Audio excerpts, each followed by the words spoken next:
Hello, my friend. Tonight we step into a small village by the Yellow River, China, during the Han Dynasty, around 100 BCE. Picture yourself standing on a dirt path, the scent of freshly harvested rice wafting by, golden sunlight streaming through slanted thatched roofs. This isn't a wuxia film with heroes galloping on horseback, nor a lavish court brimming with intrigue. This is real life, full of sweat, mud, and ordinary people struggling to survive each day.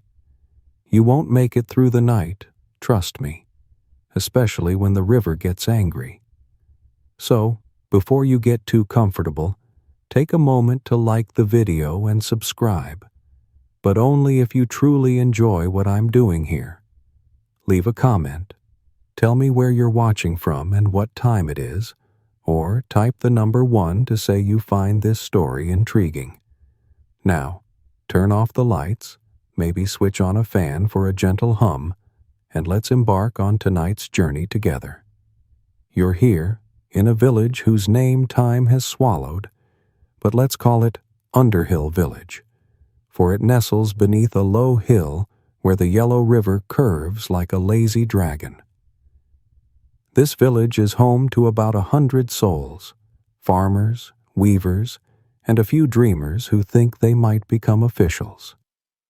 Our protagonist is a woman named Aylin, around 30 years old, not a princess or a general, but a mother, a wife, and a survivor. Aylin is nothing special in the eyes of the world. She can't read, owns no gold or silver, but she has something no one can steal: resilience. Can you picture her? Hair loosely tied with a cloth, clothes stained with mud from the rice fields, hands rough but eyes sharp as a blade. She's the heart of her small family, her husband, a carpenter named Ziha, and their 2 children, a mischievous 10-year-old boy and a 6-year-old girl who clings to her mother's skirt. Step into Aylin's world. Her home is a humble thatched hut, raised on bamboo stilts about half a meter high, a small detail that will matter later. The floor is packed earth, hard as stone, yet it carries the damp smell of rain. In one corner, a small hearth sits, its smoke blackening the walls, and a single bed for the whole family, lined with dry straw and covered with coarse cloth. Can you see it? No memory foam mattresses or goose-down blankets here. But to Aylin, this is her entire world, a place to laugh, to cry, and to keep her family safe. Are you still with me? Good. Because this world is about to get very, very wet. Medieval Florence or ancient Rome might make you think of plagues or gladiators, but here the greatest enemy is nature. The Yellow River isn't the gentle stream of poetry. It's a beast, sometimes slumbering, sometimes roaring, and when it wakes, the whole village must run. Aylin grew up with stories of floods. Her grandfather spoke of a year when the waters swept away an entire herd of cattle, and her mother never stopped talking about the flood that collapsed the village bridge. But this year, 100 BCE, things seem calm. The rice is ripening golden, the village market is alive with laughter, and children play by the riverbank, tossing stones to see who skips the farthest. Can you hear it? The gurgle of the river, the chirping of birds in the bamboo, and Aylin humming a folk song as she pounds rice. But you know, this piece is like a crocodile's smile. Beautiful, but dangerous. Imagine sitting with Aylin on her porch, watching the children play. She can't read, but she understands the river. She notices how the water shifts from clear green to murky brown, and she sees the heavy clouds gathering in the distance. The river's whispering something, she says, half joking, half serious. Want to know a secret? People in the Han Dynasty had no weather forecasts or rain apps. They relied on experience, on small signs, fish jumping more than usual, birds flying low, or the earth smelling wetter than normal. Aylin is a master at reading these signs, not because she's smarter than others, but because she has to be. Living by the Yellow River means you're always on guard, always ready to run. But run where? And how? That's the question you and Aylin will explore together. Before we go further, think about your own life for a second. Have you ever worried about a power outage or spotty Wi-Fi? Now, imagine your entire world, your home, your food, your family, depending on a river that never asks your opinion. That's Aylin's life. She has no time to dream of the capital, Chang'an, or the distant Silk Road. She's busy pounding rice, patching clothes, and teaching her daughter how to braid her hair. But don't think she's weak. Aylin is a warrior, not with a sword, but with a hoe, a broom, and an iron will. Can you see her checking the house's stilts? She taps each bamboo pole, making sure they're sturdy. If the river gets angry, she mutters, we have to be ready. This village isn't just Aylin's home. It's a community where everyone knows each other's names, argues over a stray chicken, and shares a bowl of porridge in hard times. There's Old Man Wang, who tells tales of river dragons, Granny Chin, who sells dried fish at the market, and young Ah Kang, who dreams of being an official but naps under a tree all day. Can you hear the laughter from the next house, the clink of Ziha's hammer on wood, and the children shouting as they spot a small snake? This is life, simple, repetitive, and fragile. Have you ever thought about how fragile your own life is? One big rain, one flood, and everything could vanish. Aylin knows this, but she doesn't let fear win. Take a deep breath, my friend. Imagine the smell of rice, the smoke from the hearth, and the damp earth hinting at something coming. Can you hear the river? It's whispering, but not yet roaring. Not yet. Aylin looks at the sky, frowns, then goes back to pounding rice. She doesn't know these peaceful days are about to end, and you, yes, you're here to witness it all. Are you ready? Because this story isn't just about a flood. It's about how an ordinary woman faces nature, fear, and her own heart. Are you still here, my friend? Sitting on Aylin's porch, listening to the Yellow River whisper secrets no one wants to understand. The gentle gurgle of the water is growing heavier now, like a song slowing down before it surges into a fierce chorus. Can you feel it? The air shifting? The smell of damp earth grows stronger. The sky is a heavy gray blanket, and the wind carries a chill from afar. Aylin stops pounding rice, wipes the sweat from her brow, and glances at the sky. Rain's coming, she mutters, not to you, but to herself. Have you ever felt something was about to happen, but couldn't quite name it? That's what Aylin feels right now. And you, yes, you're living in that moment with her. Today, we're not going anywhere far. We stay in Underhill Village, where the first signs of a flood begin to creep into daily life. No alarms, no sirens, no emergency texts like in your time. People of the Han Dynasty relied on their eyes, ears, and instincts. Aylin isn't a prophet, but she grew up by the river, and the river taught her how to listen. Do you see how she watches the water? It's murkier than yesterday, thick with mud and floating branches. The fish aren't jumping anymore, and the birds have vanished. "The river's angry," she says, her voice calm, but her eyes betray her. Want to know something strange? The people here believe the river has a spirit, a god that both nurtures and punishes. And when the god is angry, no one is safe. Picture yourself walking with Aylin through the village.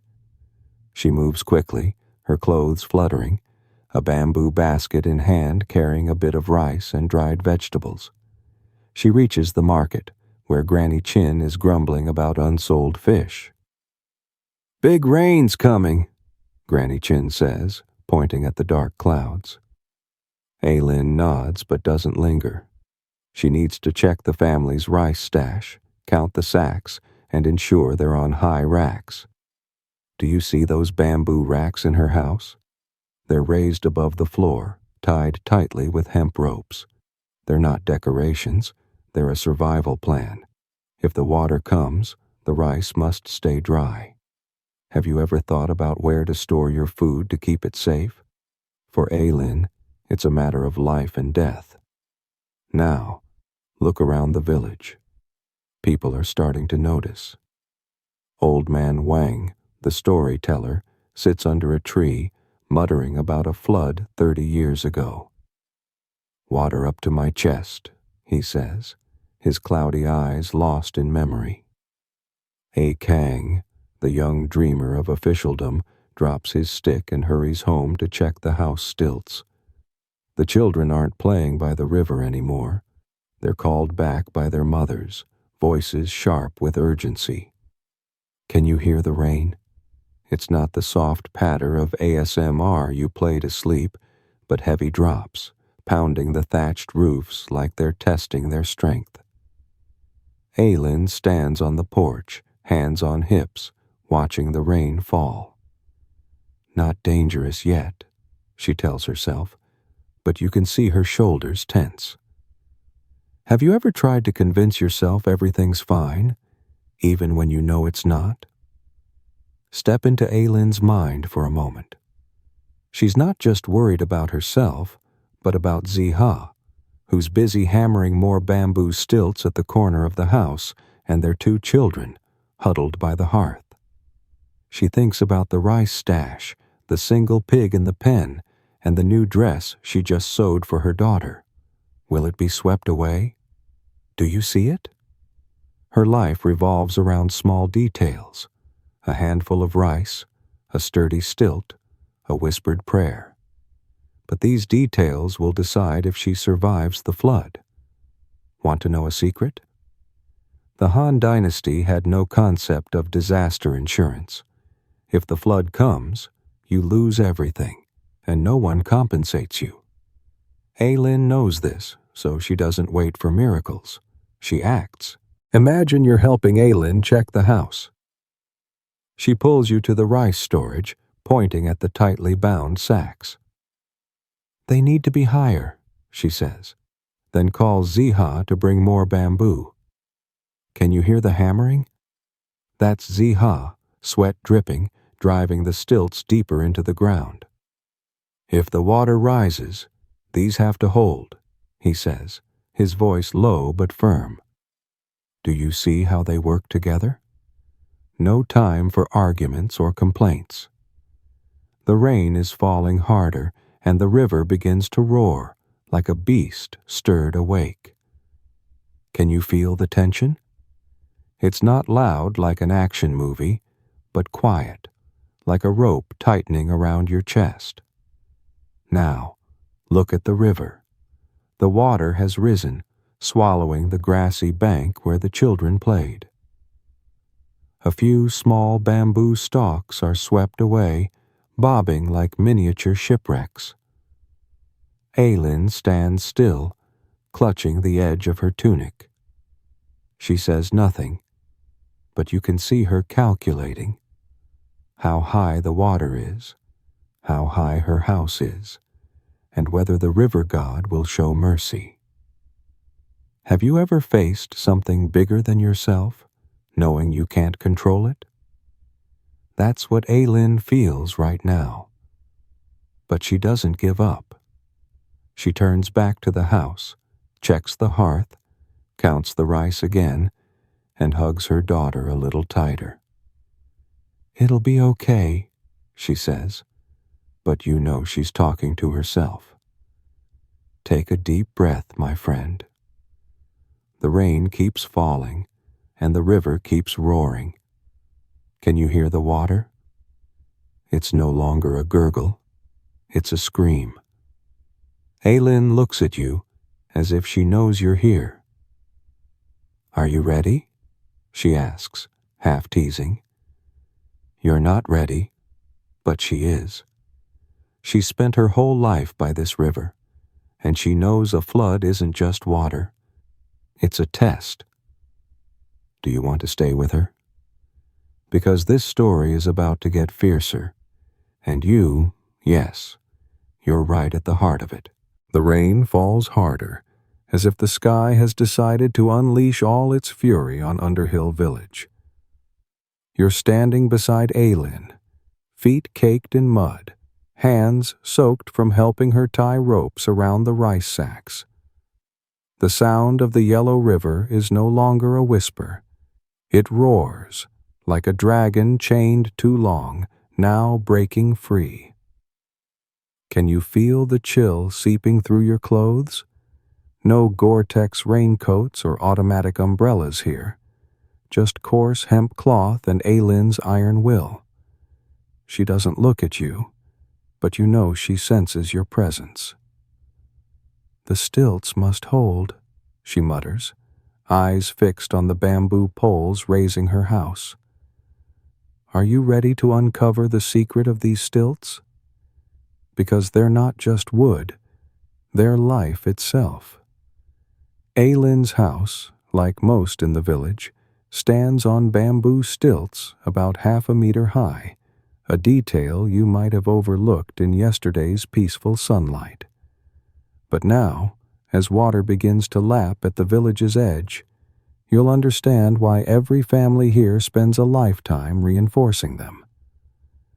Picture yourself kneeling beside Aylin, mud up to your ankles, as she inspects each stilt. She taps them with a wooden stick, listening to the sound. A solid thunk means safety. A hollow thud spells trouble. "Weak stilts mean we all die," she says, her voice calm but sharp as a knife. Have you ever checked something so vital it shaped your future? For Aylin, these stilts are exactly that. Step back in time for a moment. These stilts aren't a random idea.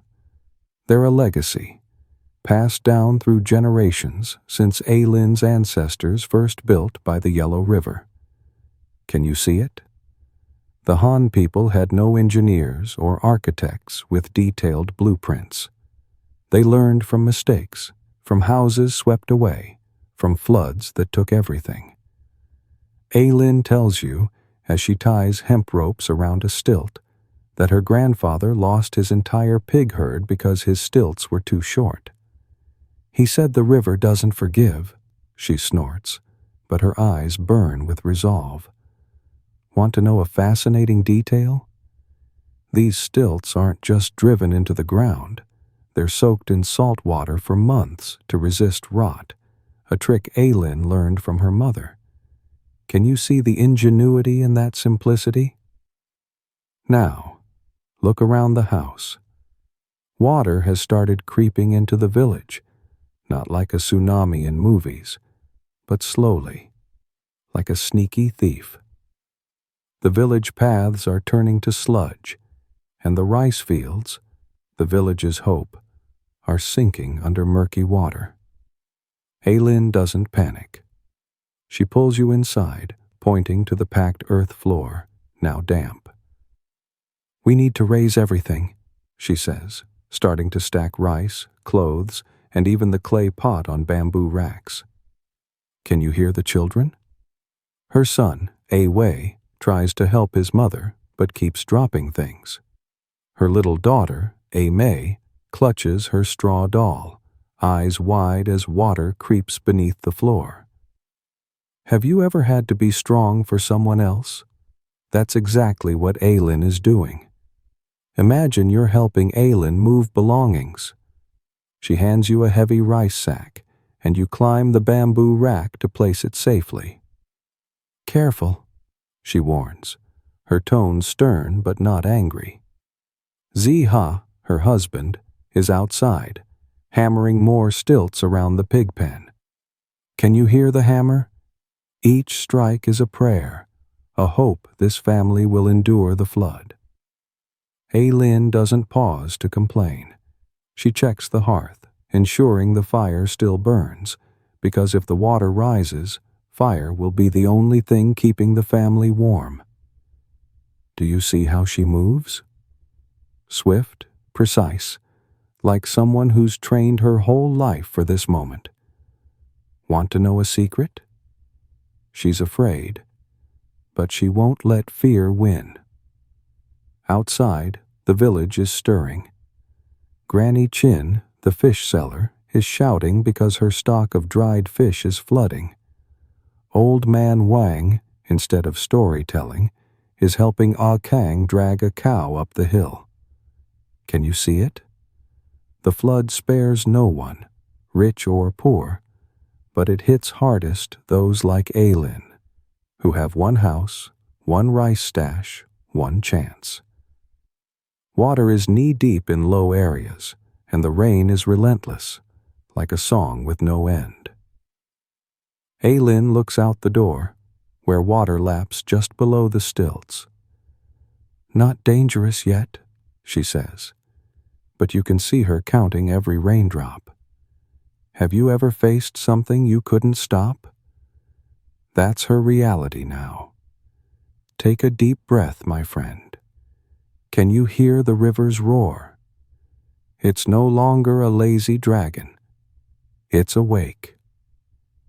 Aylin holds her daughter's hand, checks the stilts one last time, and whispers a prayer.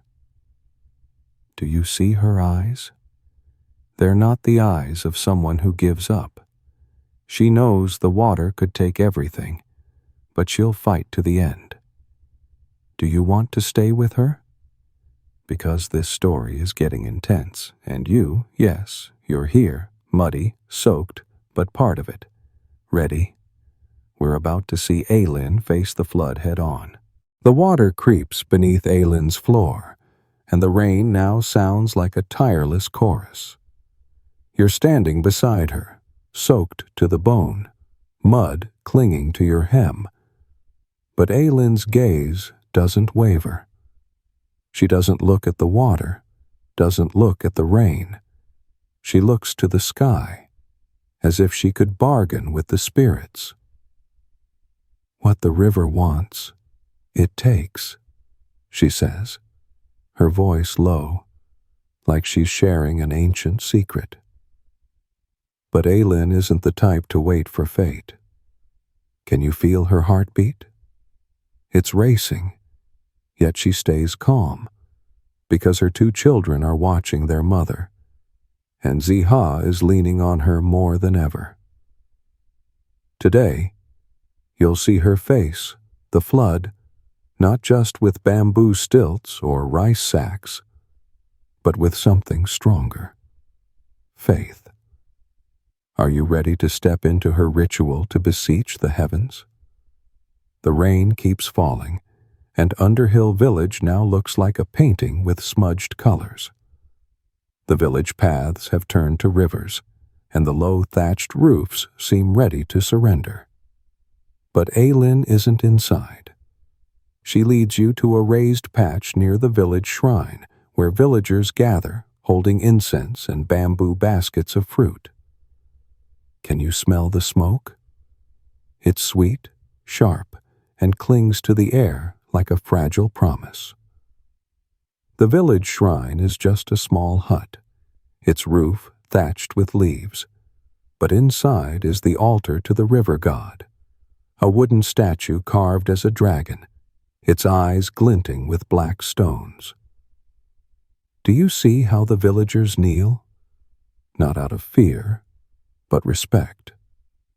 The Yellow River isn't just water. It's a god, a mother, a destroyer. Aylin stands among the crowd, holding 3 incense sticks, smoke curling like thin silk ribbons. She doesn't cry, doesn't tremble, but you can see she's praying. "God, please spare us," she whispers, her voice blending with the rain. Have you ever prayed for something bigger than yourself? Here, no one prays for wealth or fame. They pray for houses to stand, for rice to stay dry, for children to live. Old Man Wang, the storyteller, leads the ritual, his hoarse but powerful voice recounting a legend of a river dragon that swallowed a village for neglecting offerings. Do you see Aylin's eyes? She doesn't believe a dragon will eat anyone, but she believes in the power of unity. This ritual is how the village holds hands, if only for a moment. Picture yourself kneeling beside Aylin, incense in hand, the smoke stinging your eyes. She hands you a small orange, telling you to place it on the altar. "The god likes oranges," she says, a corner of her mouth twitching as if joking. Can you see it? Even in the flood, Aylin finds a way to make you smile. But behind that smile is a plan. The ritual isn't just prayer. It's how the village steels itself. Can you hear the drum? A slow, steady beat, like the village's heartbeat. Granny Chin, the fish seller, scatters salt around the altar, believing it wards off evil spirits. A Kang, the usually lazy youth, is serious for once, striking the ground with a stick, as if rousing the spirits. Want to know a curious detail? The Han people believed salt and smoke could soothe the river's anger. Science might disagree, but would you argue with a village mid-prayer? Now, look deeper into the ritual. Aylin isn't just praying for her family. She prays for Granny Chin, for Old Man Wang, even for Ah Kang, though he drives her mad. Do you see how she rests a hand on her daughter's shoulder? A Mei, small and scared, clutches her straw doll, eyes fixed on the dragon statue. "Don't be afraid," Aylin whispers. But you know she's speaking to herself, too. Ziha stands behind, holding incense, silent but steadfast. Have you ever had to be strong for others? Aylin is doing that, not with swords or gold, but by keeping her family and village from crumbling. The ritual drags on, the smoke thickens, and the drum slows, as if lulling the village into a peaceful dream. But can you hear it? The river. It cares nothing for incense, salt, or prayers. Water has reached the house stilts, and some thatched roofs are leaking. Aylin glances outside, seeing murky water sweep branches, straw, and an unlucky chicken. She doesn't panic, but you can see her calculating. "After praying, we run," she says, her voice low but firm. Do you see how she grips Awei's hand? The boy tries to act brave, but his hand trembles. Do you want to stay with them? Because this ritual isn't the end. It's the start of a battle. Take a deep breath. The smell of incense, mud, and fear mingles in the air. Can you feel the rain soaking through your clothes? Aylin looks at you, as if she knows you're here. "The river doesn't listen," she says, half joking. But she doesn't give up. She plants her incense in the ground, stands, and leads her family home. Are you ready to follow? Because the water is closing in, and Aylin, with all her resilience, is about to face her greatest test. Still with me? Good. This story is moving. And you, yes, you're part of it. Your part. The water has come. Not like a guest knocking for a cup of tea, but like a thief smashing through everything in its path. You stand beside Aylin, feet sinking in muddy sludge, eyes stinging from the relentless rain. The yellow river's roar is now a frenzied symphony, sweeping away branches, thatched roofs, and pieces of lives from Underhill Village. Aylin's house still holds, its bamboo stilts creaking but not breaking, yet water has breached the floor, turning the home into a teetering boat amidst the flood. Can you feel the cold seeping into your bones? Aylin doesn't look at you, but she knows you're here, and she's fighting, not just for herself, but for Ziha, Awei, Ame, and the village slowly drowning. Are you ready to witness the moment water swallows everything? The rain doesn't stop, and the water rises at a pace that makes you want to scream. But Aylin doesn't scream. She kneels on the floor, arms around Ame, whispering, "Don't be afraid. Mama's here." Awei stands nearby, trying to look brave, but the 10-year-old can't hide his panicked eyes. Ziha is outside, wading through thigh-deep water, tying ropes around the pig pen. Can you hear the pig's squeals?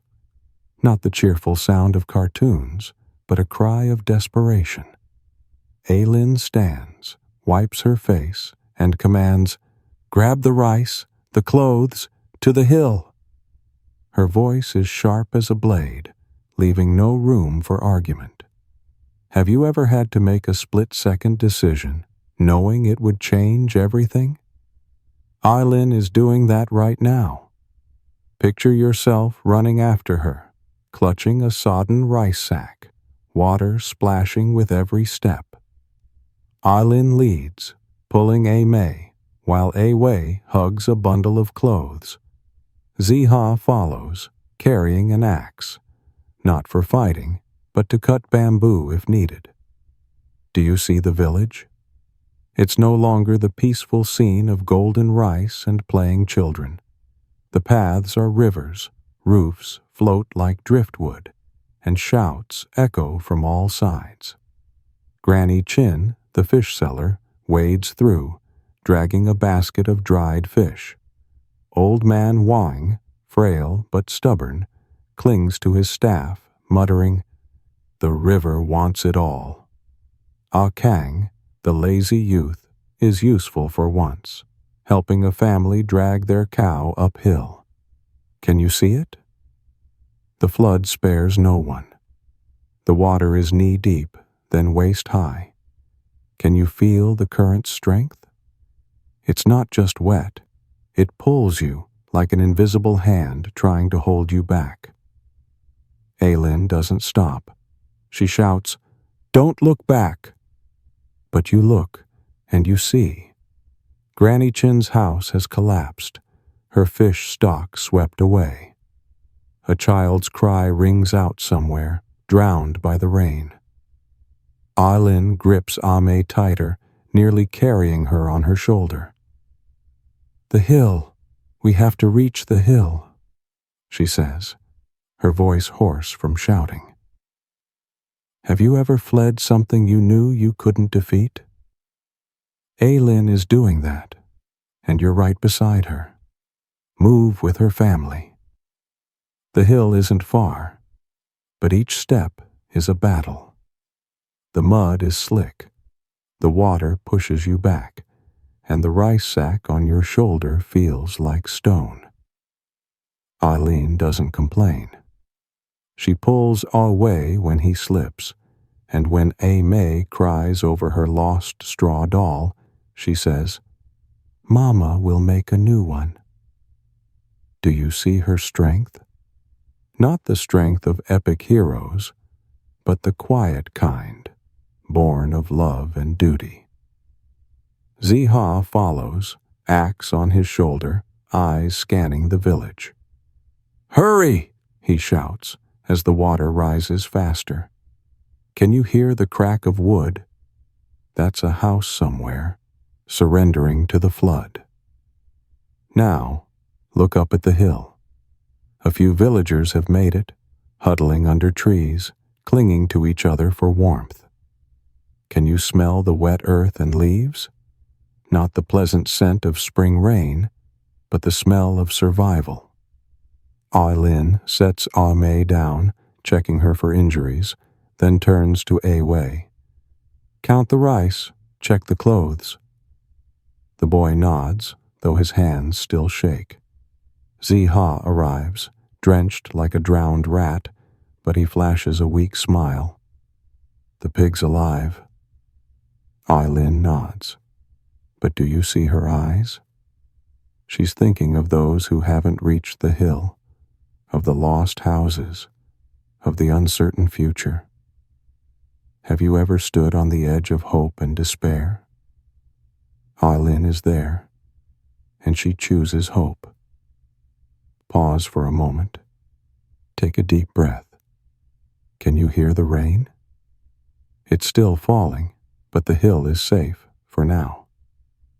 Ai-Lin sits, pulling her children close, and looks down at the village. Water has swallowed nearly everything, with only a few roofs poking out like tiny islands. Do you see her whispering? Not praying, but storytelling. A tale of her ancestors who defeated floods. "We'll do it too," she says, her voice certain. Do you want to believe her? Because this story isn't over, and Ai-Lin, with all her resilience, will guide you through the darkest days. Still with me? Good, because the water is still rising, and you're here with her, on this cold hilltop. Beneath the trees on the high hill, you huddle beside Ai-Lin, rain pouring relentlessly, but the floodwaters can't reach you here. The yellow river's roar echoes from below, like a wounded beast, still fierce but weakening. Can you feel the cold seeping through your soaked clothes? Ai-Lin holds A-Mei tightly, the little girl trembling, her wide eyes staring at the village now a murky sea. A-Wei sits close, clutching the rice sack, trying to seem tough, but the boy can't hide his fear. Ziha stands a few steps away, axe still on his shoulder, eyes scanning the hill to count survivors. Ai-Lin says nothing, but you can see her fighting, not against water, but against the growing pain in her heart. Today, you'll flee the flood with her, but also face the first losses. Are you ready? The dim afternoon light pierces the rain, illuminating weary faces on the hill. Do you see Granny Chin? She's sitting, clutching her sodden basket of dried fish, muttering about her stock swept away. Old Man Wang, leaning on his staff, tells a tale of an ancient flood, as if it could soothe fear. But Ai-Lin isn't listening. She stands, pulling Ai-Wei and A-Mei, and says, "We need to go higher." This hill is safe, but not high enough if the water keeps rising. Ziha nods. But do you see his eyes? He's looking at their house, teetering on its stilts. "The pig might not make it," he says, his voice low. Ai-Lin doesn't reply, but you know she's thinking. The pig is food, hope, the whole winter ahead. Follow Ai-Lin, my friend. She leads her family along a muddy trail up the hill toward a higher ridge where other villagers have gathered. Can you feel the slick mud underfoot? Each step is a struggle, and the rice sack on your shoulder weighs like the world. A-Lin pulls A-Mei, nearly carrying her, while A-Wei stumbles, dropping a shirt into the mud. "Pick it up," she snaps, her voice sharp but not angry. Have you ever had to stay calm as everything falls apart? A-Lin is doing that, and you're here, wading through mud with her. Ziha trails behind, axe in hand, ready to cut trees for shelter if needed. Can you hear the distant crack of wood? Another house, surrendering to the flood. The trail leads to the higher ridge, where a small group of villagers is building makeshift shelters from bamboo and leaves. Can you smell the wet leaves? Not the fresh scent of a forest, but the smell of survival, of people who've lost everything, yet keep trying. A-Lin sets A-Mei down, checking her for injuries, then turns to A-Wei. "Help your father with the shelter." The boy nods, though his hands still shake. But then you hear a scream, not from A-Lin, but from Granny Chin running up the hill, her face pale. "My child!" she cries, pointing below. You look, and your heart stops. A child, no older than 8, clings to a bamboo stalk in the raging water, the stalk bending as if about to snap. A-Lin doesn't hesitate. She bolts down, ignoring Ziha's shout. "Don't!" Do you run after her? Her feet slip in the mud, but she doesn't stop, eyes locked on the child. The water is waist deep, icy, pulling at her like it wants to swallow her whole. "Hold on!" she yells, her voice cutting through the rain. Have you ever seen someone risk their life for another? A-Lin is doing that, not because Granny Chin is a friend, but because the child is part of the village. She grabs a bamboo stalk, reaches out, and pulls the child into her arms. Can you feel the weight of this moment? But the current is too strong. She slips, and for a heartbeat, you think she'll be swept away. Ziha lunges, pulling them both to safety, water splashing everywhere. They reach the hill, drenched, the child sobbing in A-Lin's arms. Granny Chin embraces her child, tears mixing with rain. A-Lin gasps for breath, but she doesn't smile, doesn't speak. Do you see her eyes?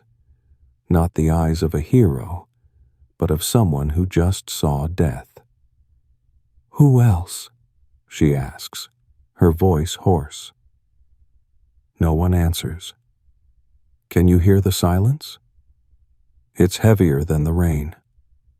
A-Lin looks at the village, and you know she's thinking, who didn't make it to the hill? Who did the water take? Have you ever felt loss before knowing it's real? A-Lin is feeling that, and you're here with her. Sit beside her, under the makeshift leaf canopy. The rain still falls, but you're safe, for now. A-Lin holds A-Mei, whispering, "Mama won't let you go." A-Wei sits close, silent, eyes distant. Ziha checks the shelter, but you know he's hiding his fear. Can you see it? The flood doesn't just take homes, it takes the sense of safety. A-Lin looks at you, as if to say, you've seen it now. Do you want to stay with her? Because this story isn't just about water. It's about what remains when the water recedes. Still with me? Good, because A-Lin isn't done, and you, yes, you're here with her, on this cold ridge. The rain has softened, now just dripping like belated tears, but the yellow river still roars at the hill's base, as if unsatisfied with what it's already taken. You sit beside Aylin on the high ridge, under a makeshift leaf shelter, the faint warmth from a small fire pushing back the chill in your bones. Aylin holds May tightly, the girl asleep, her mud-streaked face peaceful. Awe leans against his father's shoulder, eyes half closed, while Ziha grips his axe, as if it's the only thing keeping him alert. Can you smell the smoke and wet earth? The air is heavy, not just from rain, but from the losses becoming clear. Today, you'll face the grave diggers with Aylin, those who carry tales of death and survival. Do you have the courage to look into that darkness? Night falls, and the flickering firelight illuminates the villagers' weary faces. Do you see Granny Chin? She's a few steps away, clutching her rescued child, whispering endless thanks. But not everyone was so lucky. Aylin gazes into the distance, where shadowy figures move under the faint moonlight. They're the grave diggers, revered yet feared by the village. They're not hunters or farmers.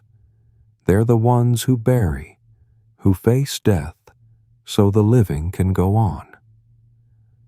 They work all night, Aylin says, her voice low, eyes fixed on the dark shapes. Have you ever thought about those who clean up after tragedy? Here, they're the lifeblood of survival. Come with Aylin, my friend. She stands, gently laying May beside Ziha, and walks to the ridge's edge. Can you hear the shovels?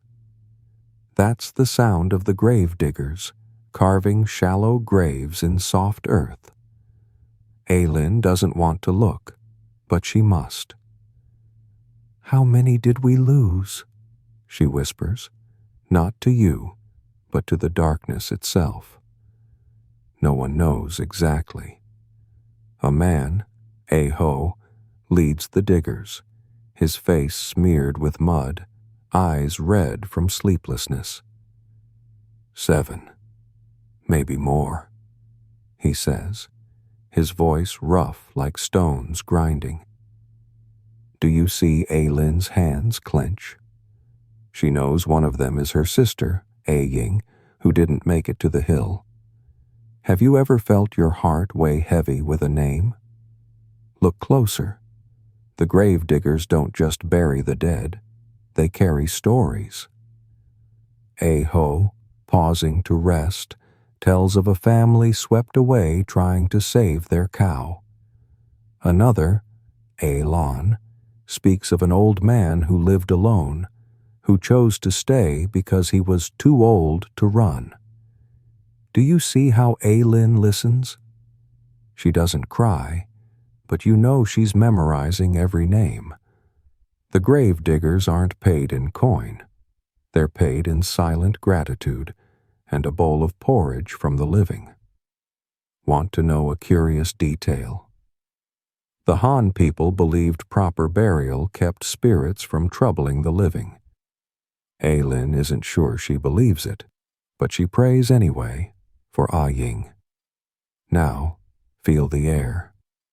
The small fire crackles, and the smell of damp earth mixes with smoke. Can you hear the crying? It's not loud, but muffled, from a corner of the shelter. Aylin turns, seeing Granny Chin sobbing, not for her son, but for her sister-in-law, not among the survivors. Aylin steps over, placing a hand on her shoulder, saying nothing. Have you ever comforted someone without words? Aylin does that, and you see the strength in her silence. She returns to her family, checks the shelter, counts the rice, and hugs Awe tighter. Sleep, she says, but you know she won't. She's thinking of Ying, the graves, and tomorrow. Sit closer to the fire, my friend.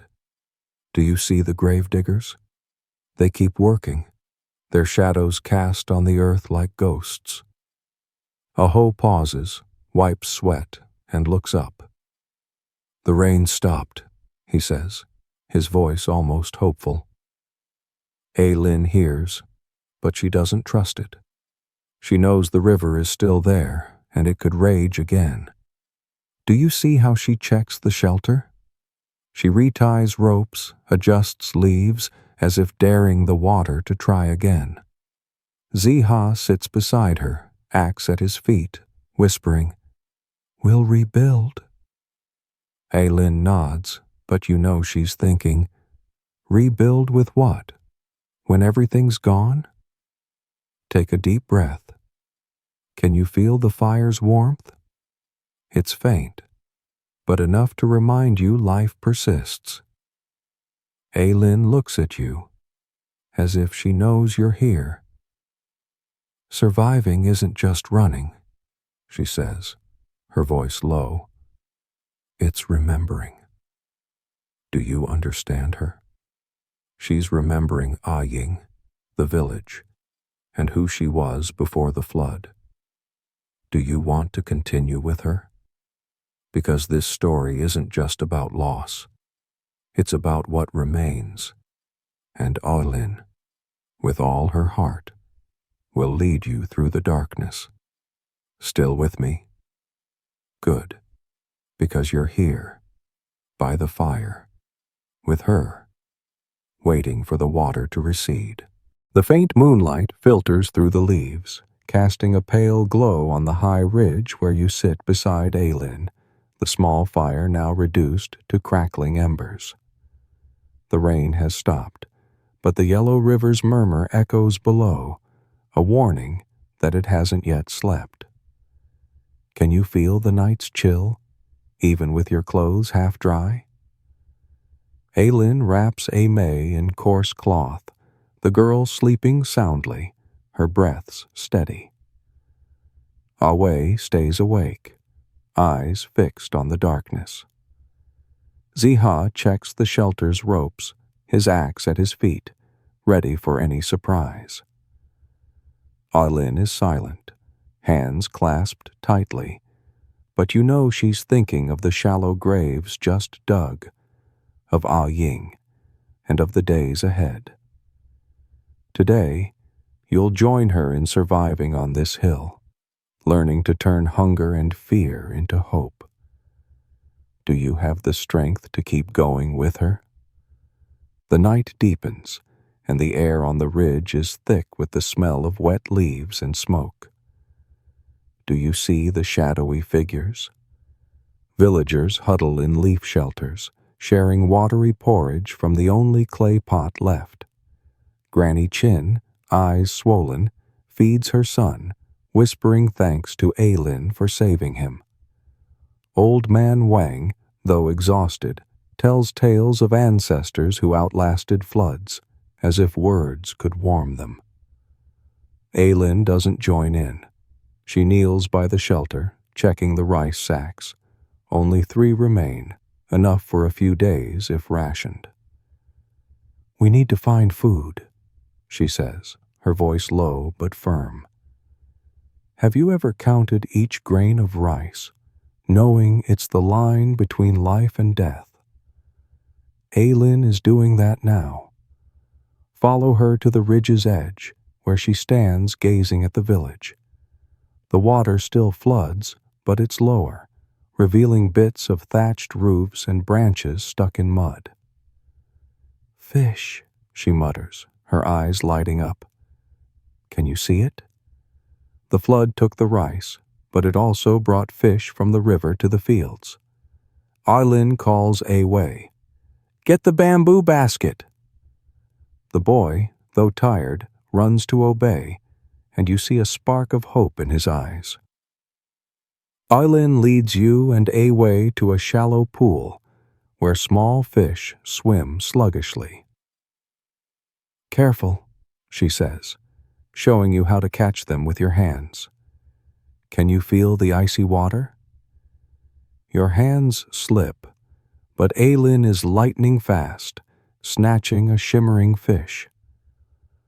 Fish for tonight, she says, a corner of her mouth lifting. Do you see it? Even in darkness, she finds light. Now, return to the shelter. Aylin roasts the fish over embers, the aroma wafting, waking even those asleep. Can you smell it? Not fancy sashimi, but the scent of survival, of hope. Villagers gather, sharing tiny pieces of fish, and for the first time tonight, you hear laughter, not loud, but enough to push back some fear. Aylin gives fish to May, then Granny Chin, before taking her own share. Eat, she says to you, as if you're truly here.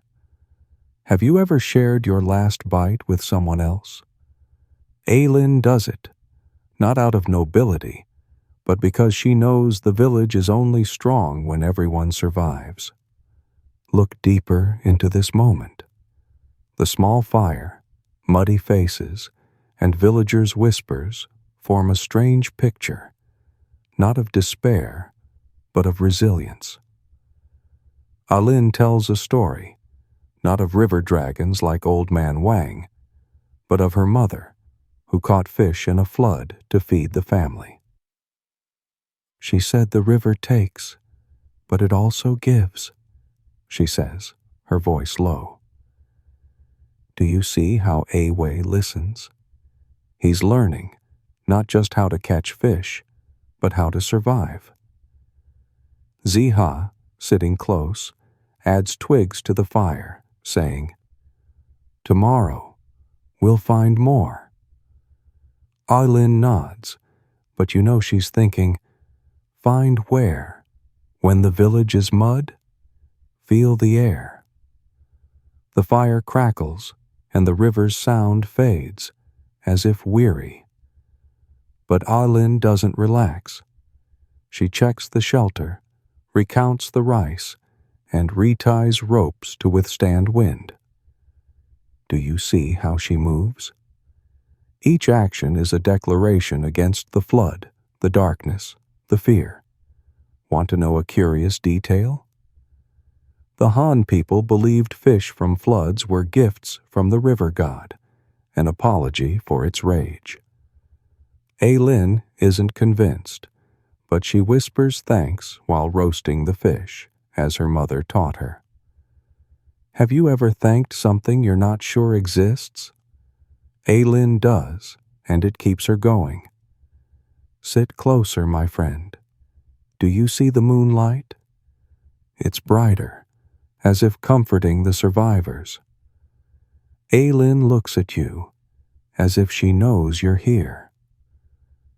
We're not done, she says, her voice soft but certain. Do you understand? Survival isn't just eating, sleeping, or escaping. It's holding on to hope, however small. Do you want to stay with her? Because the water is still below, and Aylin, with all her strength, will lead you through the hardest days. Still with me? Good, because you're here, by the fire, with her, waiting for the light. The night has passed, and the fading moonlight gives way to a gray dawn on the high ridge. You wake beside Aylin, your body aching from sleeping on hard ground, your breath mingling with the smell of wet leaves and ash. The yellow river's murmur hums below, weaker now, like a beast exhausted after its rampage. Aylin has been up for hours, kneeling by a newly kindled fire, blowing embers to warm a pot of watery porridge. May is curled in coarse cloth, still asleep, while Wei helps his father retie the leaf shelter. Ziha, axe still at his hip, gazes at the village, where water lingers but has receded. Aileen says little, but her eyes are sharp, planning for a day no one wants to face. Today, you'll join her in exploring the stories told by firelight, the legends and hopes that helped the villagers through the dark. Are you ready to hear the whispers by the fire? Look around the ridge. Villagers stir, their mud-streaked faces clear in the dim light. Granny Chin combs her son's hair, murmuring comfort, while Old Man Wang, leaning on his staff, mutters about a new day. Ah Kang, once a lazy youth, now shares water from a bamboo flask, his eyes red from sleeplessness. Can you see it? The flood has changed everyone, not because they wanted to, but because they had to. Aylin pours porridge into clay bowls, giving Amei hers first, then Awei. Eat slowly, she says, her voice gentle but firm. Can you smell the porridge? It's bland, just rice and water, but in this moment, it's worth more than gold. Have you ever eaten a meal where each bite felt like a miracle? Sit close to Aylin by the small fire. She doesn't eat yet. She's counting rice, calculating how many days it'll last. 3 days, if we're careful, she murmurs, glancing at you as if seeking confirmation. Do you see how she grips the bowl? She knows the rice will run out, and the river hasn't fully retreated. But last night, by the fire, the villagers shared stories, not to forget the flood, but to find reasons to go on. Old Man Wang spoke of a river god who spared a village for their sincerity. We must tell stories, he said, so the god doesn't forget. Aylin listened, but you know she doesn't believe in gods. She believes in herself. Have you ever heard a story you knew wasn't true, but needed it to keep going? Picture yourself there, last night, as the fire burned bright and villagers gathered. Granny Chin told of her ancestors who survived a flood by tying bamboo rafts and living on the river for a month. They sang to stay strong, she said, then hummed a mournful tune, her voice trembling. Ah Kang, serious for once, shared a tale of an uncle who caught a giant fish during a flood, enough to feed the village. Is it true? Awei asked, eyes gleaming. Aylin smiled but didn't answer. Can you see it? These stories aren't just words, they're anchors, keeping everyone from sinking into despair. Aylin told her own story, of her mother, who planted rice on a hill after a flood to feed the family. She said the earth still lives, even when water takes, she said, her voice low. Can you feel the strength in her words? Listen deeper. The nighttime stories weren't just legends, they were plans. Old Man Wang mentioned a nearby forest with edible roots. Granny Chin spoke of trapping fish in shallow pools. Aylin memorized it all, and you see her planning. This morning, she'll take Awei to find roots, and Ziha will check the pools. Do you want to come along? Aylin stands, tying her hair with a cloth, and says, Today, we don't wait. Can you see her resolve? She's not waiting for the river god or miracles. She acts. Have you ever had to stand when you wanted to collapse? Aylin does it every day. Get ready, because Aylin is calling you. She hands you a bamboo basket, telling you to follow. Roots in the forest, she says, pointing to a wood a few hundred steps from the ridge. Can you hear the wind? It's gentle, but carries the morning's chill. Aylin walks, Wei trailing, and you see her check the soil, searching for signs of edible plants. "Mama knows this place," she says, her voice certain. "Can you see it?" The flood took homes, but not her knowledge. She digs, finding roots, and teaches Wei to identify edible ones. Do you want to learn? Because Lin, with all her resilience, is turning darkness into light. Feel this moment. Do you see the dawn's faint light? It's weak, but enough to illuminate Lin's mud-streaked face. She looks at you, as if she knows you're here. "Surviving is work," she says, her voice soft but sharp. Do you understand? The nighttime stories gave her strength, but her hands will keep her family alive. Do you want to continue with her? Because the water is receding, but challenges remain, and Lin, with her unyielding heart, will lead you through. Still with me? Good, because you're here, in the forest, with her, searching for hope. The pale dawn gives way to weak sunlight, filtering through sparse trees on the high ridge. You stand beside Lin, hands still gripping the bamboo basket filled with freshly dug roots, the smell of damp earth and sap clinging to your fingers. Below, the yellow river has finally retreated, leaving a ravaged village, shattered thatched roofs, muddy rice fields, and fragments of lives floating in memory.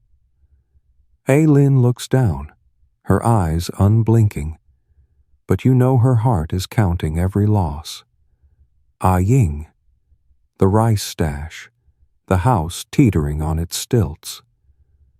Mei clings to her mother's skirt, while Wei silently hugs a bundle of dry firewood. Ziha, axe in hand, whispers, "The water's gone." But Lin doesn't reply. She knows a receding river doesn't mean safety. Today, you'll join her in facing the ruins of Underhill Village, where survival demands more than hope. It demands action. Do you have the courage to step into the mud with her? The daylight is harsh, exposing the devastation the night concealed. Can you see it? The village looks like a graveyard of dreams.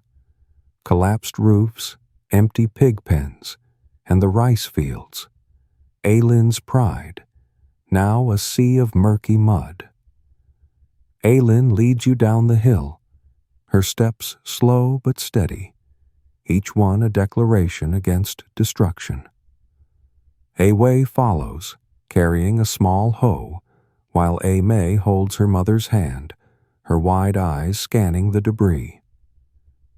Ziha goes ahead, checking the muddy path, axe ready to clear any obstacle. Can you feel the weight of this moment? The water has receded, but it leaves a question. How do you rebuild from this wreckage? Walk with Lin through what was once the village path, now mud and broken branches. She stops at her house, the stilts still standing, but the floor sodden. Part of the roof collapsed.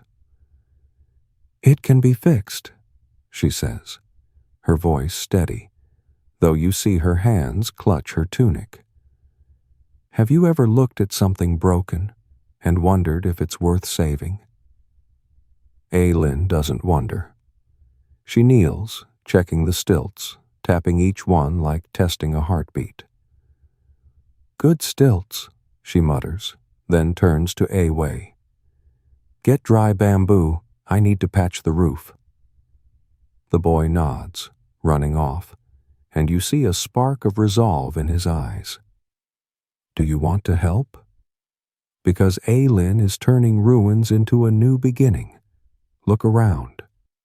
Villagers are returning, wading through mud to salvage what's left. Granny Chin, holding her ruined basket of dried fish, shakes her head, but digs for belongings. Old Man Wang, though frail, shows Ah Kang how to retie house stilts. Can you hear the hose? Not as loud as Ziha's hammer, but they're the sound of life, of people refusing to surrender. Aylin doesn't join the sidelines chatter. She focuses on her house, the 3 remaining rice sacks, the clay pot now caked with mud. "We need fire," she tells Ziha, and he nods, starting to kindle embers. Can you smell the smoke? It's faint, but enough to remind you that life clings, however fragile. Feel the air. Mud sticks to your feet, and the atmosphere is heavy with wet earth and rotting wood. Aylin doesn't complain. She pulls you inside, pointing to a bamboo rack where a few clothes remain dry.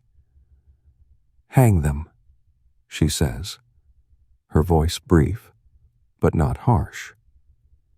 Do you see how she delegates? Amei is tasked with wiping the pot. Awei fetches bamboo. Ziha fixes the roof. Each has a role, like a small army against chaos. Have you ever worked with someone where words weren't needed, just understanding? Aylin and Ziha do that, communicating with glances and nods. But do you know what she's thinking? She's thinking of Ah Ying, the shallow graves, and how to feed her children when the rice runs out. Pause for a moment, look at Aylin. She kneels by the hearth, blowing embers, her mud-streaked face lit by the fire's glow. "Surviving is work," she said last night, and now she's living it. Can you see it? She doesn't dream of Chang'an or the Silk Road. She dreams of a roof that doesn't leak, a full pot of porridge, Amei's laughter. Want to know a curious detail? The Han people believed mud after a flood held the river's power, and using it to build houses brought the gods' blessing. Aylin isn't sure she believes, but she mixes mud with straw, preparing to mend the floor. Have you ever found strength in what destroyed you? Aylin is doing that. Stay here, with her. Do you see the sunlight? It's weak, but enough to warm the ridge. Aylin looks at you, as if sensing you're here. "The water's gone, but we're not done," she says, her voice low. "Do you understand? Ruins are a beginning, but this beginning is full of challenges. Do you want to keep going with her? Because Aylin, with all her resilience, is leading you through the wreckage to find light. Still with me? Good, because you're here, muddy, with her, starting to rebuild." The pale midday sun casts weak streaks of light over Underhill Village, now a field of mud and debris. You stand beside Aylin, hands caked with mud, sweat soaking through your coarse hemp tunic. The yellow river's roar has softened, murmuring like a belated apology, but the flood's wreckage remains: collapsed roofs, broken stilts, ravaged rice fields. Aylin kneels by her teetering house, mixing mud with straw to patch the floor, her mud-streaked face lit with the same fire as last night's blaze. Amei plays with a dry twig, while Awei helps Ziha tie fresh bamboo to the roof. Can you smell the mud and wet wood? It's not the scent of defeat, but of starting anew. Today, you'll join Aylin in rebuilding from the ruins, turning mud into a new foundation. Do you have the strength to pick up a hoe and keep going? Villagers move slowly, like ghosts in the daylight. Do you see Granny Chin? She's digging through mud, searching for surviving clay bowls, muttering about her lost fish stock. Old Man Wang, perched on a log, points, guiding Ah Kang on retying house stilts. The sound of hoes and hammers rings out sporadically, uneven, but each strike is a heartbeat of a village struggling to revive. Aylin doesn't join the chatter. She focuses on her house, hands kneading mud, eyes checking each stilt. "The house must be strong before winter," she says, her voice low but certain. "Have you ever rebuilt something from nothing, with only your bare hands? Aylin is doing that, and you're here, muddy with her. Kneel beside her, feel the cold mud under your hands. Aylin shows you how to mix straw into mud, creating a pliable paste to patch the floor. Straw keeps the mud from cracking," she says, her hands deft. "Can you see it? She's not just fixing a house. She's mending hope." Ziha, at the other end, drives new stilts. Each hammer strike a vow that the family will have shelter. A Wei, though tired, carries bundles of dry bamboo, and A Mei, with a child's innocence, tries gathering twigs to help her mother. Can you hear Ah Mei's giggle? It's faint, but enough to soften the heavy air. Have you ever found joy in small things amidst tragedy? Aylin does, and she shares it with a fleeting glance, as if saying, "We'll make it." Look beyond. The village isn't just Aylin's home, it's a community, and this community is trying to stand. A Kang, once dreaming of officialdom, is mud-caked, helping Granny Chin rebuild her storage shed. "No more dried fish, but plenty of mud," he jokes, and Granny Chin, though weary, laughs. Old Man Wang, too weak to dig, tells of ancestors who built the village from nothing, as if his words could lend strength. Can you see it? The flood took much, but not their spirit. Aylin listens, but doesn't pause. She kneads mud, patches the floor, checks the hearth. "The fire must burn," she says, like a proclamation. Do you want to kindle the fire with her? Because fire doesn't just warm. It's a sign of life.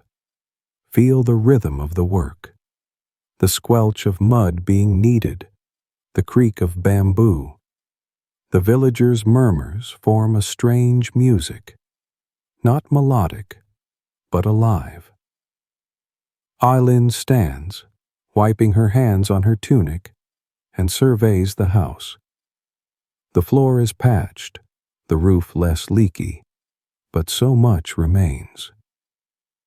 "Rice is low," she whispers, not to you, but to herself.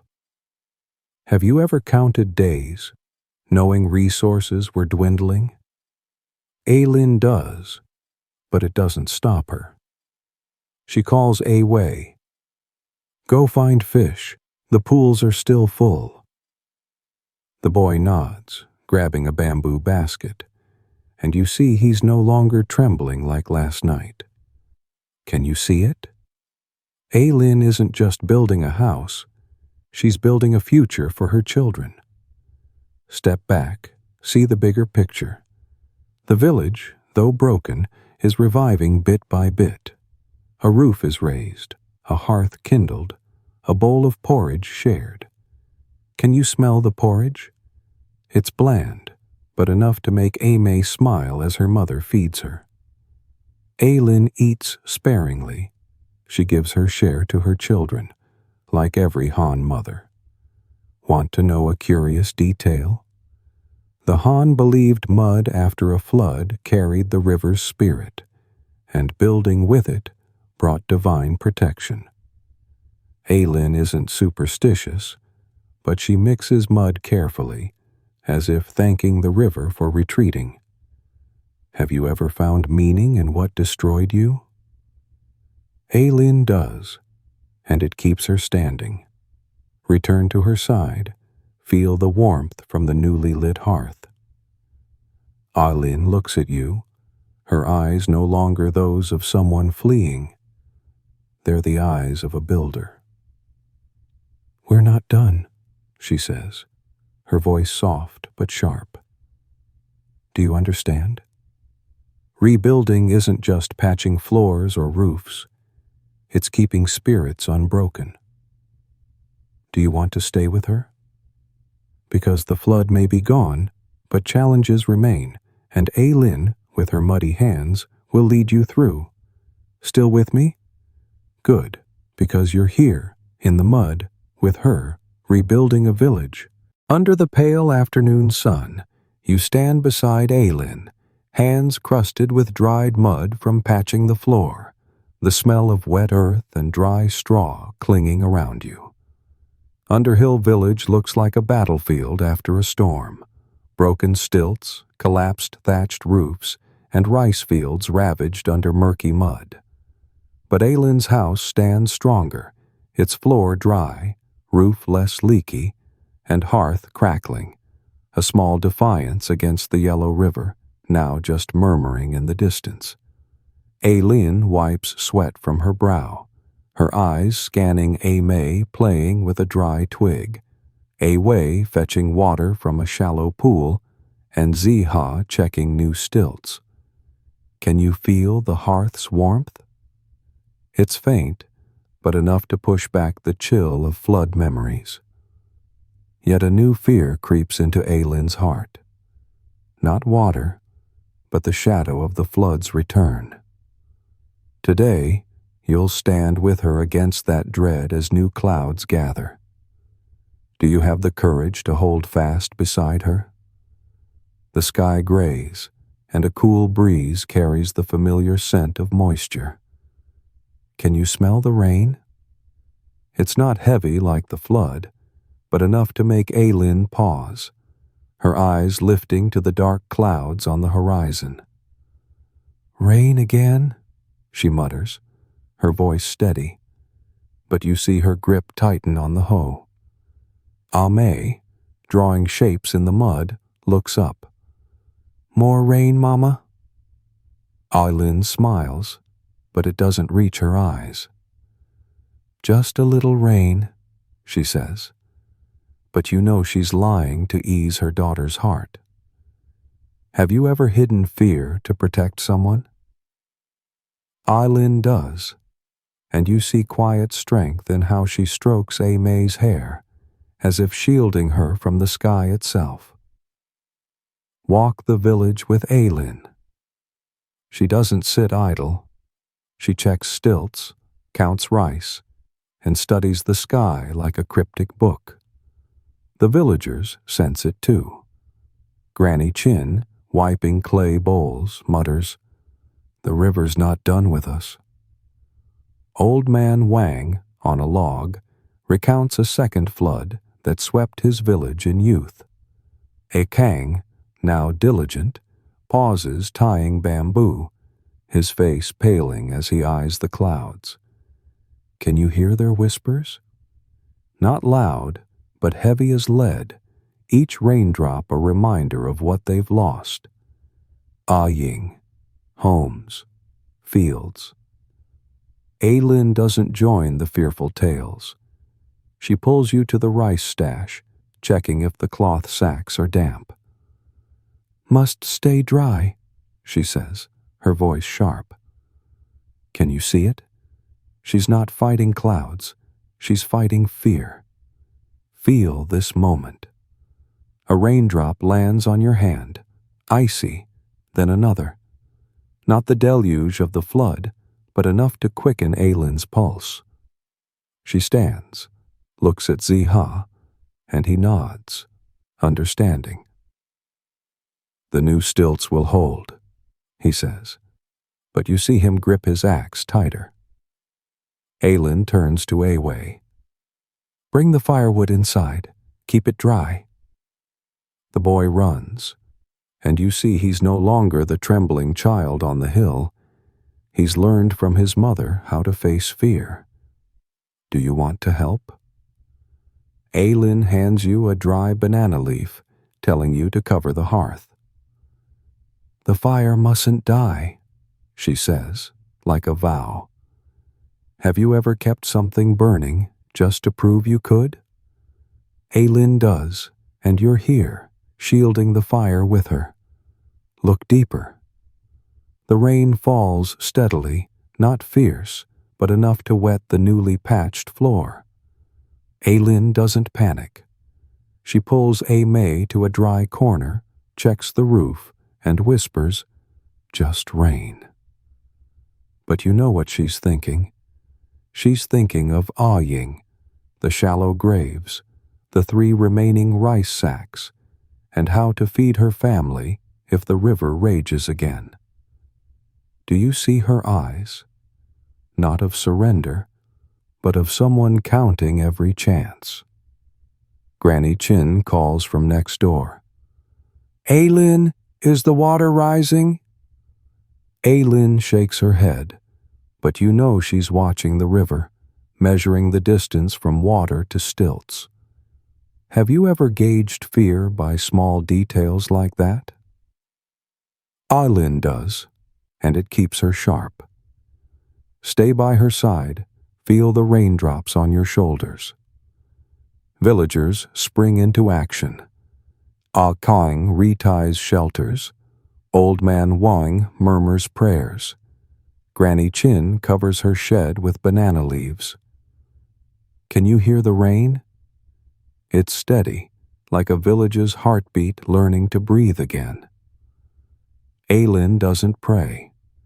She checks the hearth, counts firewood, and hugs Wei when he returns with water. "Good job," she says, her voice soft. Want to know a curious detail? The Han believed rain after a flood was the river god's way of washing away sins. Aylin doesn't believe, but she lets the rain fall on her face as if it could rinse her fear. Have you ever let something soothe you, even a little? Aylin does, and it keeps her going. Sit by the hearth, where faint warmth fights the rain. Aylin looks at you, her eyes sharp yet gentle. "The rain will stop," she says, like a promise. Do you believe her? The rain may stop, but fear doesn't, and Aylin, with all her strength, is guiding you through its shadow.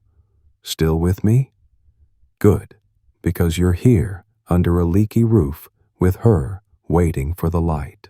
The rain has stopped, leaving glistening streaks on the muddy ground of Underhill Village, as if the yellow river wants to remind everyone it's still watching. You sit beside Aylin by the hearth, the warmth from glowing embers drying your coarse hemp tunic, but it can't dispel the chill in her heart.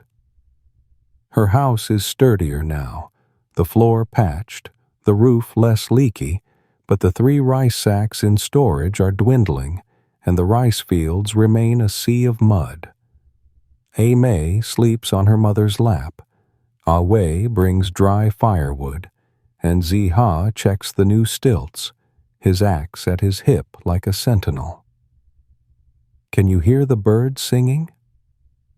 They've returned, but their song is faint, as if they too know the village teeters on the edge.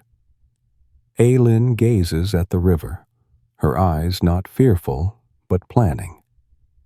Today, you'll join her and the villagers in digging a canal and building a dike, turning fear into communal strength. Are you ready to pick up a hoe and stand with them?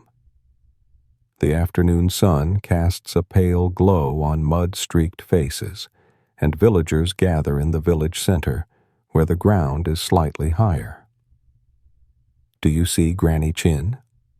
She carries a broken hoe, but stands tall, determined to rebuild her shed. Old Man Wang, though weak, uses his staff to point directions for Kang, the youth now working tirelessly. Aylin leads, not because she seeks it, but because eyes turn to her, the woman who saved Granny Chin's son, who kept the fire burning through the flood. "We must guide the water away," she says, her voice low but resonant. Have you ever seen a community unite when they've nothing left to lose? Here, they're doing it, and Aylin is the flame guiding them. Walk with Aylin to the riverbank, where she stands, hands on hips, eyeing the now calmer but still dangerous water.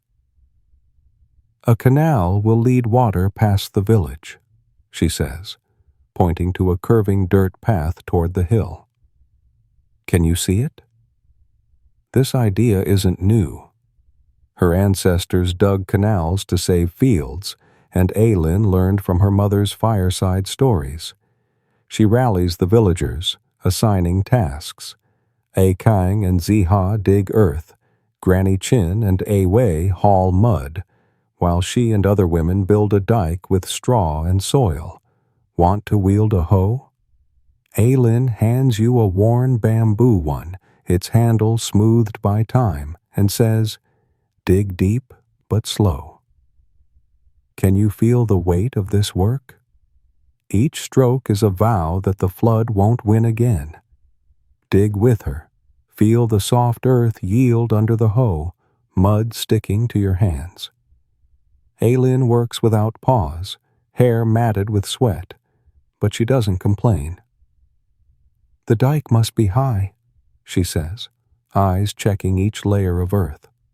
Ziha, at the canal's end, shouts as he hits a rock, and Ah Kang, now a man, rushes to help. Can you hear the laughter? It's small, but it rings out when Ah Kang slips, falling into the mud. Granny Chin, though tired, laughs too, and Aylin, though stern, quirks her lips. Have you ever found joy in grueling work? The villagers do, and it binds them, if only for a moment.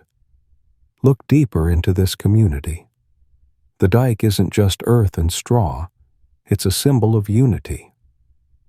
Old Man Wang, unable to dig, tells of ancestors who built dikes by hand, surviving 10 flood seasons. "The earth remembers," he says, his voice hoarse. Aylin doesn't believe the earth has memory, but she believes in the strength of those beside her. Do you see how she guides May? The girl, though small, carries straw, and Aylin says, "Good job, you're a builder." Can you feel the pride in her voice? She's not just building a dike. She's building a future for her children, for the village. Have you ever worked for something bigger than yourself? Aylin does, and you're here, digging mud with her. Feel the rhythm. The thud of hoes, the fall of earth. The villagers' murmurs blend into a wordless song. The dike takes shape. The canal begins to guide water, and you see a small stream flow away from the village, as if the river has agreed to relent.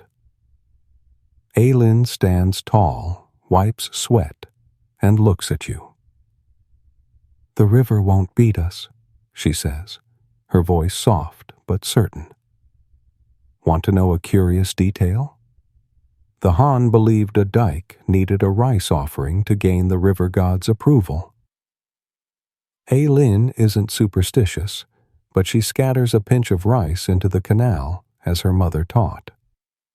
Have you ever done something for tradition, unsure of its meaning? Aylin does, and it keeps her grounded.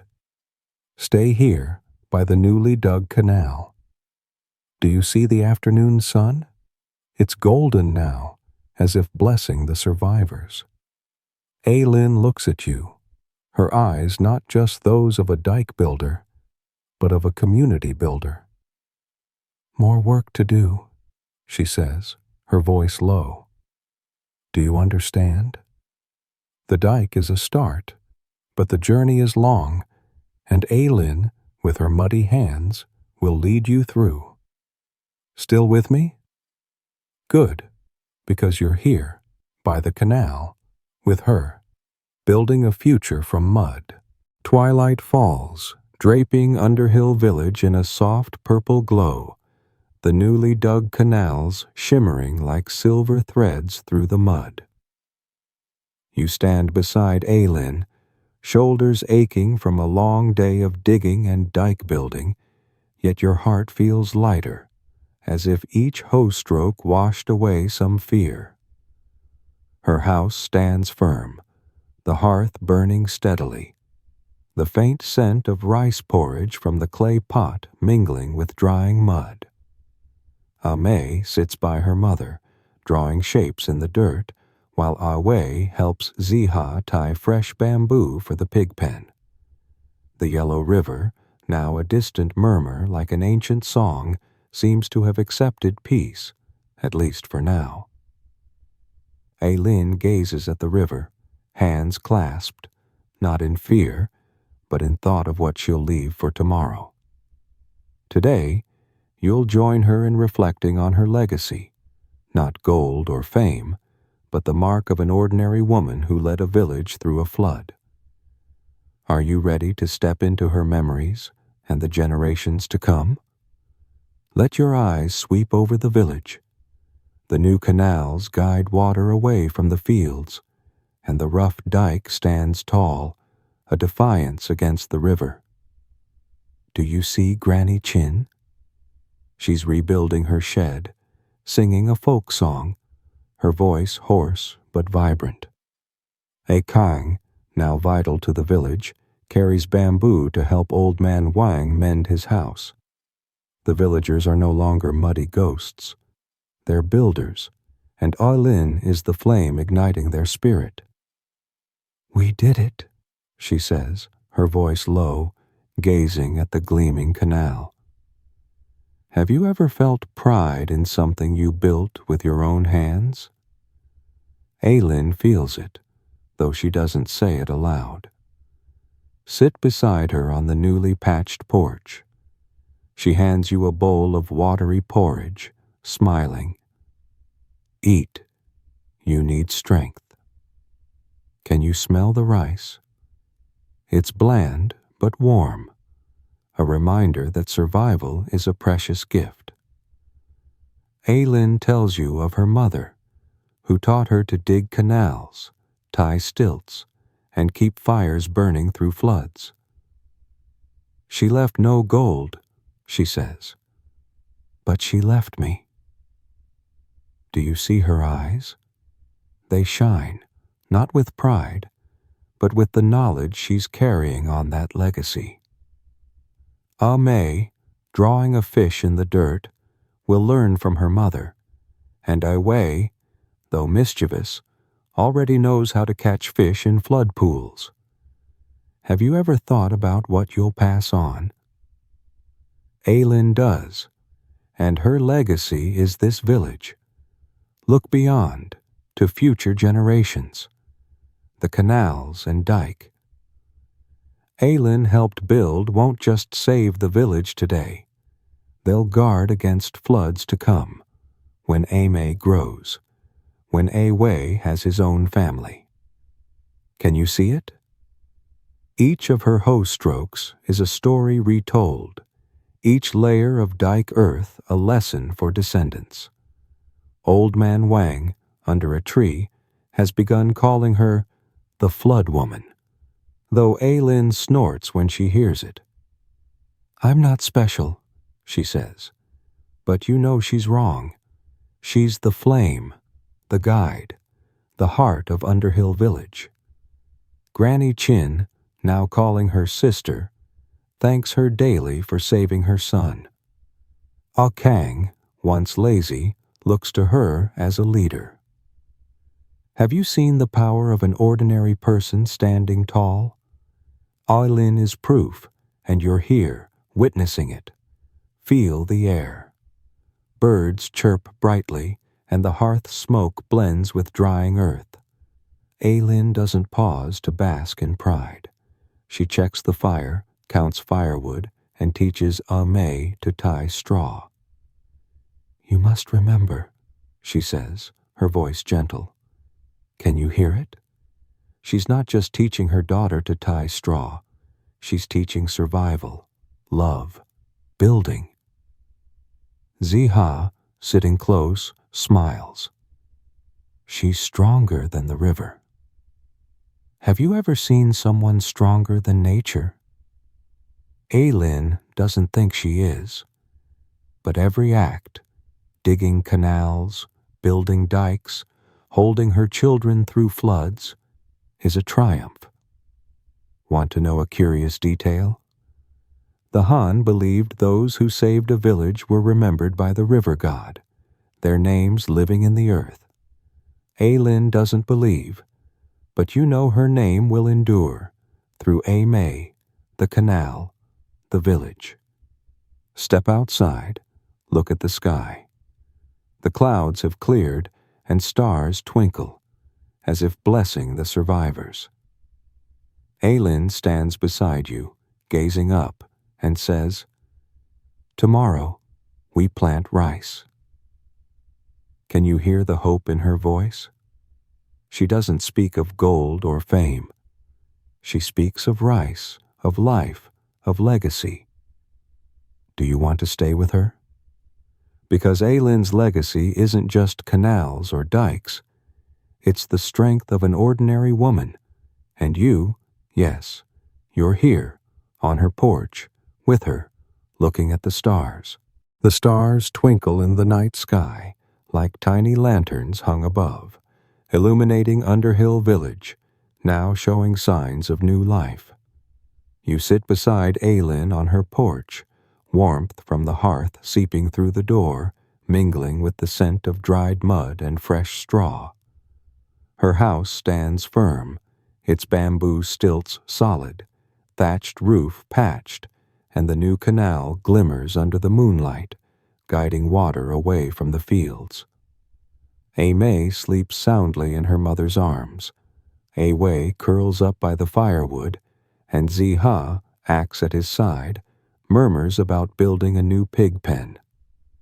The yellow river, now a gentle ripple like a lullaby, seems to have conceded defeat, at least for now.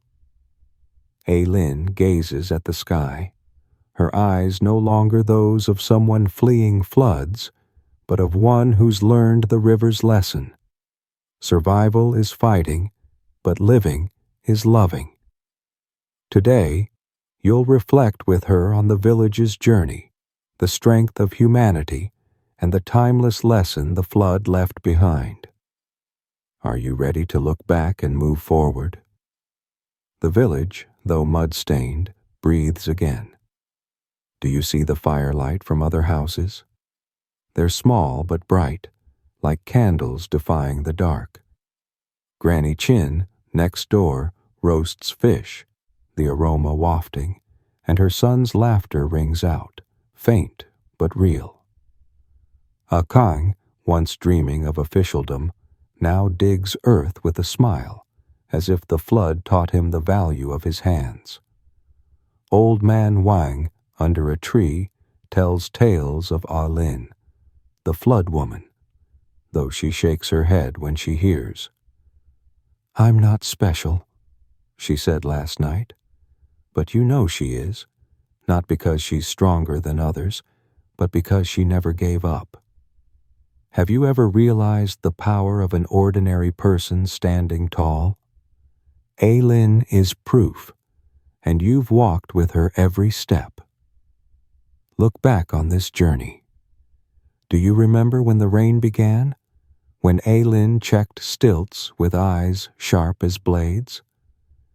You saw her dash through floodwaters to save Granny Chin's son, dig roots in the forest, and build a dike under a gray sky. You heard the fireside stories, from legends of river gods to memories of her mother, and you witnessed how she kept the fire burning through the coldest nights. Can you see it? The flood wasn't just water, it was a test, and Aylin, with muddy hands, passed. She didn't do it alone. Granny Chin shared fish, A Kang hauled bamboo, Ziha drove stilts, each a piece of the village. Have you ever thought about a community's strength when all rise together? Here, you've seen it, in every hoe stroke, every smile. Feel the night air, the gentle breeze, the crackling fire, and Aylin's whispers as she tells A Mei of rice fields that will grow again. You'll see green rice, she says, her voice soft as the wind. Can you hear the hope? It's not loud, but deep, like the now calm river. Aylin doesn't dream of gold or fame. She dreams of rice, of her children growing, of a village standing through the next flood season. Want to know a curious detail? The Han believed the Yellow River was a god, and each flood was its way of teaching humility. Aylin doesn't believe in gods, but she learned the lesson. The river takes, but also gives, not fish or mud, but the strength to rise. Have you ever learned from what hurt you? Aylin did, and it made her stronger. Stand, walk with her to the canal's edge. Moonlight glints on the small stream, flowing clear of the fields. Aylin touches the dike's earth as if feeling the village's pulse. We did it, she says. Not to you, but to those lost, like Ah Ying. Can you see it?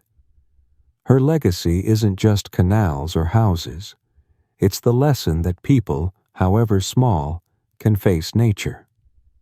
She teaches A Wei to dig canals, A Mei to love, and the village to rise. Have you ever thought about your legacy? Aylin doesn't think hers is grand, but you know she's wrong. She leaves a village, a story, a flame. Stay here, under the moonlight. Do you see Aylin's eyes? They shine, not with victory, but with the knowledge tomorrow will come, and she'll be ready. The river will test us again, she says, her voice light. Do you understand? Surviving isn't the end. It's a beginning, and Aylin, with all her heart, has shown you that. Do you want to carry this lesson forward? Because her story isn't just about floods. It's about people, about you, about us. Still with me? Good, because you're here, by the canal, with her, carrying the light of a village that survived. Beneath the twinkling night sky, you sit beside Aylin on her porch, moonlight casting a silver glow over the new canal, its quiet waters flowing away from Underhill Village. Her house is now a small fortress, bamboo stilts sturdy, thatched roof tight, and the hearth crackling, banishing the chill of flood memories. A Mei sleeps soundly in her mother's arms. A Wei curls up by the firewood, and Ziha, axe at his side, snores softly, weary, but at peace.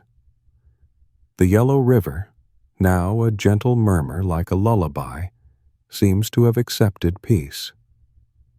Aylin gazes at the stars, hands clasped, not in worry, but embracing the river's lessons: resilience, community, love.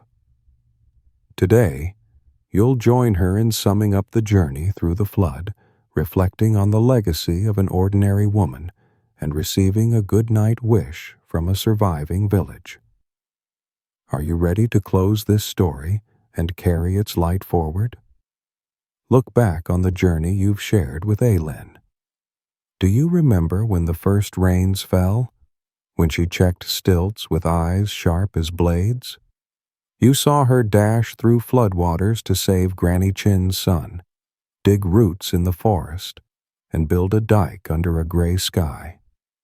You heard the fireside tales, from river god legends to memories of her mother, and witnessed her keep the fire burning through the coldest nights.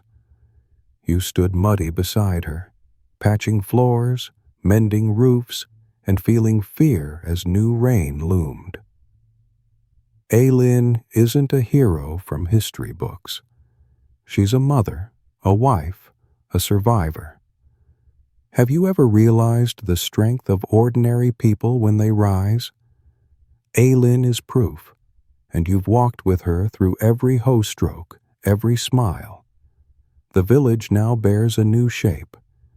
Do you see the firelight from other homes? Brighter now, like candles igniting hope. Granny Chin, with her new shed, shares dried fish with neighbors, her laughter ringing as if she lost nothing. A Kang, once a lazy dreamer, is now a pillar, hauling bamboo to help old man Wang rebuild. The canal and earthen dike, dug by hand, stand tall, not just protecting the village, but reminding all they're stronger than the river. Aylin is the flame that lit them all, not because she sought glory, but because she couldn't do otherwise. "We are the village," she said last night, and you saw villagers nod as if she spoke their hearts. Have you ever felt part of something greater? Here, you feel it, in every fire's glow, every story. Reflect on the river's lesson. The flood wasn't just water, it was a test, and Aylin, with muddy hands, passed. She taught you that surviving isn't fleeing, but building, not alone, but together.